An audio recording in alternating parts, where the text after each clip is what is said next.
இந்த நகை ரேட்டே தினம் தினம் நான் நியூஸ்ல பார்த்து என் கண்ணில் தண்ணி வருதுப்பா. நீங்க என்ன நினைச்சாலும் சரி, எனக்காக மட்டும் நான் சொல்லலை, நம்ம பொதுமக்கள் அனைவருக்காகவுமே நான் சொல்றேன். நான் பார்த்துக்கோங்க.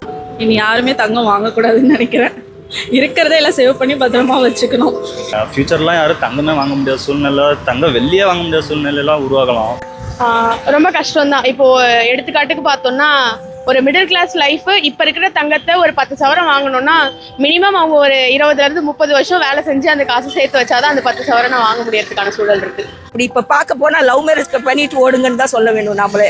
ஆமாப்பா, நீங்களே பார்த்து பொண்ணு பசங்களா பார்த்து லவ் பண்ணிட்டு ஓடுங்கடா அப்படின்னு சொல்ற நிலைமைக்கு இப்போ வந்து நிக்குதுப்பா. இப்போ என் பொண்ணு கூட மேரேஜ் தான், ஆனால் குறைக்க முடியல, எடுக்கவும் முடியல. வந்து தங்கத்துக்கு வெள்ளிக்கு ரொம்ப அதிகமாகிடுச்சு. இப்போ வெள்ளியெல்லாம் இப்போ உதாரணத்துக்கு எடுத்து பார்த்தீங்கன்னா, இப்போ பேட்டரி தயாரிக்கிறதுக்கு அந்த மாதிரி பெரிய பெரிய கம்பெனிலாம் வந்து அது ரொம்ப சேல்ஸ் ரொம்ப டிமாண்ட் அதிகமாகிடுச்சு.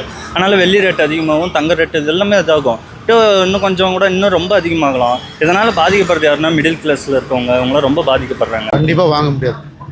எதனால சார் இவ்வளோ ரேட் ஏறினுச்சு? ஒன்றும் இன்ஃப்ளேஷன் தான் காரணம். விலைவாசி ஏறுது ஒன்று, இன்னொன்று டாலருக்கு நிகராக நம்மளோட ரூபா மதிப்பு கீழே விழுந்துகிட்டே இருக்குது. அடுத்தது யூஎஸ் ட்ரம்ப், அவர் எந்த நேரத்தில் என்ன சொல்கிறார் நமக்கே தெரிய மாட்டேங்குது.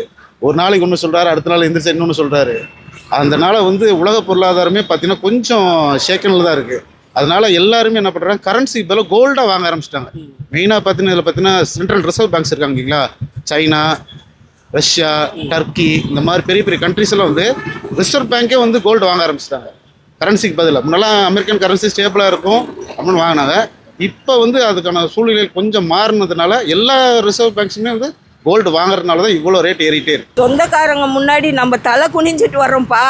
இருக்கப்பட்டவங்க செய்கிறாங்க, பிடிக்கிறாங்க. அப்போல்லாம் வாங்கி வச்சவங்களாம் எல்லாம் சொத்து வசதி இருக்கிறவங்கலாம் வச்சுருக்காங்கப்பா. ஏன் 20 பவுன் 200 பவுன் வச்சுருக்கிறவங்க கூட இருக்கிறாங்க. எங்கள் மாமா அத்தை வீடெல்லாம் சொந்த கோடீஸ்வரங்க எல்லாம் வச்சுருக்காங்க. பொண்ணுக்கே 100 பவுன் நகை போட்டு இப்போ சமீபத்தில் கட்டி கொடுத்தாங்க, காரோட மாப்பிள்ளைக்கு. இப்போ ஒரு 2-3 வருஷத்துக்கு முன்னே. அதுக்கப்புறமா இப்போ நாம் அப்போ போனப்போ கூட ஏதோ மாப்பிள்ளைக்கு 1/2 பவுனோ 1 பவுனோ அப்படியெல்லாம் நம்ம கொடுத்துட்டு இருந்தோம். இத்தனைக்கும் நம்ம சொந்தம் இல்லாத யாரோ சொந்தத்துக்கு கூட நம்மளை ப்ரெசென்ட் பண்ணிட்டு வந்திருக்கிறோம். கோல்டே ப்ரெசென்ட் பண்ணியிருக்கேன். ஆனால் இப்போ இருக்கிற காலகட்டத்தில் இப்போ அவங்க நம்மளுக்கு கொண்டாந்து வைப்பாங்களா சொல்லுங்க? உண்மையாகவே எல்லாருக்கும் நகைங்கிறது இன்றைக்கி ஒரு முக்கியமான விஷயம் ஆகிடி போச்சு. வீட்லேயும் நிறைய வாங்க தான் செய்கிறாங்க. பட் இப்போ ரேட்டு ஏறுறதுனால வாங்காமல் இருக்கிறது கொஞ்சம் சந்தோஷமாக இருக்குது. அது ஒரு ஹாப்பியான விஷயந்தான். வேறு எதுவும் இப்போதைக்கு அதை பற்றி வேறு பெருசாக சொல்கிறதுக்கு இல்லை. பட்டு வாங்குகிற மோகம் கொஞ்சம் கம்மியாக இருக்குது, அவ்வளோதான். இப்போ மிடில் கிளாஸ் ஃபேமிலி எல்லாம் வந்து 1 கிராம் எடுக்கிறதே வந்து கஷ்டப்படுறாங்க. நான் அவங்களோட பேசிக் சேலரி பார்த்தீங்கன்னா 15 to 20 தான் இருக்குது. ஸோ அவங்களுக்கு வந்து 1 கிராம் 2 கிராம் எடுக்கிறதே கஷ்டமாக இருக்குது. சேஃப்டி சைடு பார்த்தீங்கன்னாக்கா அதனாலே நிறைய இஷ்யூஸ் ப்ராப்ளம்லாம் வருது. ஸோ அவங்க வந்து கொஞ்சம் ரேட்டு மீடியமாக இருந்தால் இன்னும் கம்மியானால் தான் எல்லாருக்குமே கொஞ்சம் நல்லாயிருக்கும். நிச்சயமாக சாத்தியம் இல்லாத ஒன்று தான். அதுவும் நம்ம நாட்டிலன்னு பார்க்கும்போது இது ஒரு பழக்கமாகவே வச்சுட்டு இருக்காங்க. இது பழக்கம் மாறத்துக்கான வாய்ப்பாக கூட இது இருக்கலாம்னு நினைக்கிறோம். ஏன்னா நம்ம சயின்டிஃபிக்காக பார்த்தோம்னா கூட இந்த தங்கம், இந்த மாதிரியான மினரல்ஸ், இது எல்லாமே மெட்டல்ஸ் எல்லாமே வந்து ஒரு ரிசோர்ஸஸாக வந்து பார்க்கப்படுது. அப்போது இந்த ரிசோர்ஸஸ் எல்லாமே ஒரு கட்டத்தில் வந்து அழியறதுக்கான வாய்ப்புகள் இருக்குது. ஏன்னா இதெல்லாம் வந்து குறுகிய அளவுக்கு தான் நம்மளுடைய உலகத்தில் வந்து இருக்குது. அந்த வகையில் பார்த்தோம் அப்படின்னா ஒன்ஸ் இதனுடைய எண்டு ஸ்டேஜை தொட்டுடுச்சு அப்படின்னா நெக்ஸ்ட் நமக்கு இது கிடைக்கிறதுக்கான வாய்ப்பு ரொம்ப கம்மி. ஆகையால் இன்னும் கொஞ்சம் வருஷத்தில் இந்த தங்கம்ன்றது அந்த காலம் மாறி மேபி வெள்ளிக்கு போகலாம், இல்லை வேறு ஏதாவது மெட்டல்ஸ்க்கு நம்ம போகலாம். எப்படி சங்க காலத்துலலாம் நிறைய விதவிதமான இந்த பழம், முத்து, மரகதம் இதெல்லாம் சொல்கிறது இப்போ அவ்வளோ நம்மளால் யூஸ் பண்ண முடியல. அந்த ஜோனுக்கு தங்கம் போகிறதுக்கான வாய்ப்பும் இருக்குது. எப்படி பார்க்குறோம் அப்படின்னா ரொம்ப ஃபீல் பண்ணுறோம் நாங்கள். அப்படியே பெட்ட பிள்ளைங்களை அவங்களாம் 2 பொண்ணு வச்சுருக்காங்க பாருங்கள். இப்போவே அவங்க முகத்தை பாருங்கள், எந்த அளவுக்கு அவங்க பாதிச்சிருப்பாங்க. நம்ம மாதிரி இருக்கிற ஒரு மிடில் கிளாஸ் ஃபேமிலியில் இந்த அளவுக்கு இப்படி கோல்டு ரேட்டும் சில்வர் அட்லீஸ்ட் சில்வர் அதெல்லாம் இப்படி ஏறிட்டு போனாக்கா நம்மளாம் எங்கேருந்து வாங்குகிற வசதியில் இருக்கிறோம். அன்னாடும் வேலைக்கு போய் அன்னாடும் சாப்பிட்றதுக்கே எங்களுக்கு வழி இல்லாத இவ்வளோலாம் நாங்கள் கஷ்டத்தில் இருக்கிறோம்.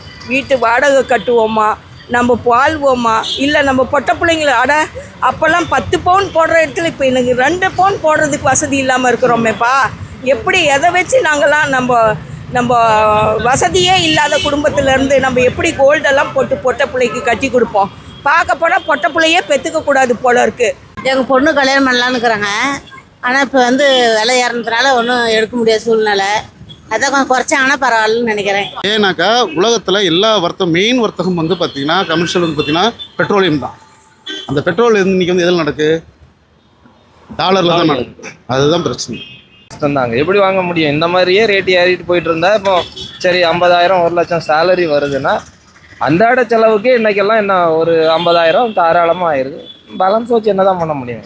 கஷ்டமான ஒரு சூழ்நிலை தான். ஸோ மக்களாக கொஞ்சம் தெரிஞ்சு அதை கம்மி பண்ணிக்கணும்.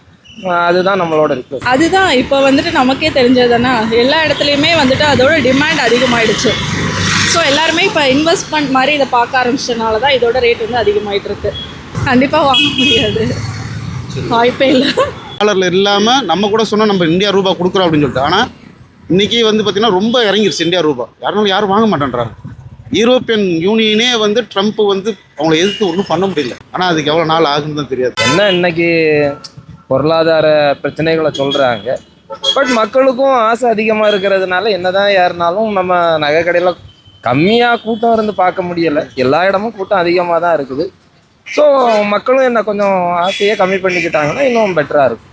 ஆமாம், பொட்டப்பிள்ளையே நம்ம பெற்றுக்க கூடாது போல இருக்குது. அந்த அளவுக்கு நம்மளாம் ஃபீல் பண்ணிட்டு இருக்கிறோம். இப்போது எந்த அளவுக்கு இப்போ சமீபத்தில் நான் வாங்கினது கூட 60,000க்கு வாங்கினேன்ப்பா. நம்ம லலிதாவில் வெறும் 60,000 63,000 எல்லாமே ஜிஎஸ்டி அது இதெல்லாம் போட்டு 2 பவுன் நகை சீட்டு போட்டு எடுத்தேன்ப்பா. அவ்வளோ கஷ்டத்தில் நான் அந்த 2 பவுன் வாங்கி ஒரு வாரத்தில் நான் கொண்டு போய் விற்கிற நிலமையில் நான் வந்துட்டு. காரணம் லேண்டில் போட்டேன், லேண்ட் வாங்கிட்டோம், 5-6 பவுன் இருந்துச்சு. ஆனால் இப்போ நான் ஃபீல் பண்ணுறேன், அதை லேண்டே வாங்காமல் அந்த நகையை நான் இன்றைக்கி வச்சுருந்தா என் பிள்ளைங்களுக்கு நான் போட்டிருப்பேனேன்னு நான் நினச்சி நான் ரொம்ப ரொம்ப வருத்தப்படுறேன்ப்பா. எல்லாம் வசதியாகிறவங்கெல்லாம் எடுக்கிறாங்க, அதனால விலை குறைய மாட்டேங்குது. எங்களால் ஏழைப்பட்டவங்க நாங்கள் எடுக்க முடியல, அதுதான் காரணம். கொஞ்சம் குறைச்சாங்கன்னா பரவாயில்ல. கண்டிப்பாக அந்த சீர்வரிசை நம்ம எக்ஸ்பெக்ட் பண்ணுற மாதிரிலாம் நம்ம செய்ய முடியுமான்றதுக்கு ஒரு கொஸ்டின் மார்க்காக தான் இருக்குது. நம்ம அது வந்து ஒரு இன்வெஸ்ட்மெண்ட் தான், பட் வந்து ஒரு ப்ராப்பர்ட்டிக்கு ஈக்குவலான ஒரு இதாக வந்துட்டு இருக்குது. இருந்தாலும் இப்போ வந்து இந்த காலகட்டத்தில் அது சேமித்து வைக்கிறன்றது வந்து சிரமமான விஷயம் தான் இருக்குது. ஏன்னா மார்க்கெட்டிங் ஒரு ஸ்டாண்டர்டாகவே இல்லை அப்படின்ற பட்சத்தில் நம்மளுக்கு வந்து கஷ்டம்தான். இப்போ ஒவ்வொருத்தங்க லேடிஸ்க்கெலாம் வந்து இந்த ஜுவல்ன்றது வந்து ஒரு எப்படி அவங்களுக்கு டேஸ்ட்டுக்கு ஏற்ற மாதிரி அவங்க வியர் பண்ணும், சாரீஸ்க்கு ஏற்ற மாதிரி அந்த மாதிரிலாம் இருப்பாங்க. பட் எதுவுமே பண்ண முடியலைன்றது தான். நம்ம எப்படி தான் நம்ம பிழைப்போம்? மக்கள் எல்லாம் ரொம்ப அவதிப்பட்டுட்டு தவிச்சிட்டு இருக்கிறாங்க. சில்வர் ரேட் இன்றைக்கி 400 ரூபாய் இருக்குப்பா. அட்லீஸ்ட் 1 கிராம், ஜஸ்ட்டு 1 கிராம் இன்றைக்கி 400 ரூபாயில் இருக்குது. 1 கிலோ இன்றைக்கி எவ்வளவு 4 லட்சத்துக்குன்னு போயிட்டுருக்கு. இப்படியெல்லாம் நம்ம தாண்டிட்டு இருந்தா எந்த நிலைமைக்கு நம்மலாம் போய் நிற்போம் பாருங்கள். அவங்களே வந்து யோசிக்கிறாங்க. ஒன்றும் இல்லை, இப்போ கிரீன்லேண்ட் ப்ராப்ளம் இருந்துச்சு, அது ஆக்சுவலாக அவங்களதே கிடையாது, நெதர்லாண்ட்ஸ் அது, அவங்களோட பாட்டு தான் அது. ஆனால் எனக்கு கொடுத்துருங்கன்னு சொல்லிட்டு தைரியமாக கேட்குறாரு. அடுத்தது இதில் இப்போ வெனிசுலாவில் போயிட்டு நைட்டாக பிரசிடெண்ட் அதுதான். அதனால் வந்து வேர்ல்டில் வந்து எப்போ என்ன நடக்கும் அப்படிங்கிற ஒரு ஸ்டெபிலிட்டி இல்லாமல் கொஞ்சம் மாறி மாறி போயிட்டே இருக்கிறதுனால தான் இந்த ப்ராப்ளம். அதை வச்சு எந்த பொட்டை பிள்ளைக்கு நம்ம கட்டி கொடுக்க முடியும்? எப்படி இன்றைக்கி பார்த்தாலும் மாப்பிள்ளை வீட்டில் நகை கண்டிப்பாக கேட்டு தான் ஆவாங்க. வேறு வழி இல்லையே. பேரண்ட்ஸ் என்ன பண்ணுவோம்? நம்ம வளர்த்துறதுக்கே இவ்வளோ சிரமப்பட்டுட்டு நம்ம இருக்கிறோமே. டெய்லியும் மார்னிங் ஒரு ரேட், ஈவினிங் ஒரு ரேட், மார்னிங் ஒரு ரேட், ஈவினிங் ஒரு ரேட், இப்படி போயிட்டு இருந்தா நம்ம என்ன பண்ணுறது? நம்ம ரொம்ப அவதிப்பட்டுட்டு இருக்கிறோம்ப்பா. மக்கள் எல்லாம் தவிச்சிட்டு இருக்காங்க. அதுவும் நம்ம இந்துக்களாவது கொஞ்சம் நஞ்சம் நகையை போட்டு கட்டி கொடுப்பாங்க, இல்லைன்னா கூட வெறும் தாலி மஞ்சள் போட்டுடுறாங்க. நம்ம முஸ்லீம்லாம் கம்பல்சரி நகை போட்டே ஆகணும். நகை இன்றைக்கி இப்போ இப்படி சொன்னால் கூட 10 பவுன் போடுவீங்க, ஏன் ஒரு 5 பவுன் கூட போட வழி இல்லையா, வக்கு இல்லையா, இப்படியெல்லாம் கேட்குறாங்கப்பா மாப்பிள்ளை வீட்டில். எதை சொல்லுவீங்க? கண்ணில் தண்ணி வடிச்சிட்டு இருக்கிறோம்ப்பா.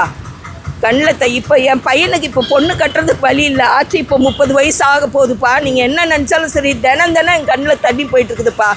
எப்படி இப்போ கேட்குறவங்களாம் பொண்ணு போய் கேட்டாக்கா நீங்கள் என்ன கொடுப்பீங்க அப்படின்னு கேட்குறாங்க. நம்ம எந்த வழி இருக்குது? இப்படி பார்த்தே என் பையனுக்கு வயசாகிட்டு இருக்குதுப்பா. வயசு போயிட்டுருக்குதுப்பா. என் பையனுக்கு கட்டி கொடுக்க முடியாமல் எனக்கு வயசு ஆகிட்டு இருக்குதுப்பா. அந்த அளவுக்கு என் பையன் வயசாகிட்டுருக்கு. தினம் என் பையன் கண்ணில் தண்ணி விட்டு அழுதுட்டுருக்குறான். சொல்லவும் முடியாமல் முழுங்கவும் முடியாமல். என்னம்மா இப்படி நகை ரேட் ஏறிட்டுருக்கு?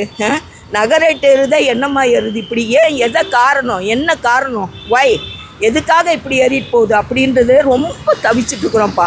1 கிராம் கூட நம்மளால் இன்றைக்கி வாங்க முடியாமல் இருக்கிறோமே. எதை வச்சு இன்றைக்கி 1 கிராம் வாங்கினாலுமே ஜஸ்ட்டு 20க்கு மேலே தாண்டுதுப்பா. 1 கிராம் எங்கப்பா பண்ணுறது? வெறும் ரொம்ப நம்மளாம் மன உளைச்சலுக்கு ஆளாகி இருக்கிறோம்ப்பா. மன உளைச்சலுக்கு ஆளாகி இருக்கோம். பாருங்கள் இந்த அம்மாவை பாருங்கள், கொஞ்சம் 2 பொண்ணு வச்சுருக்கிறாங்க.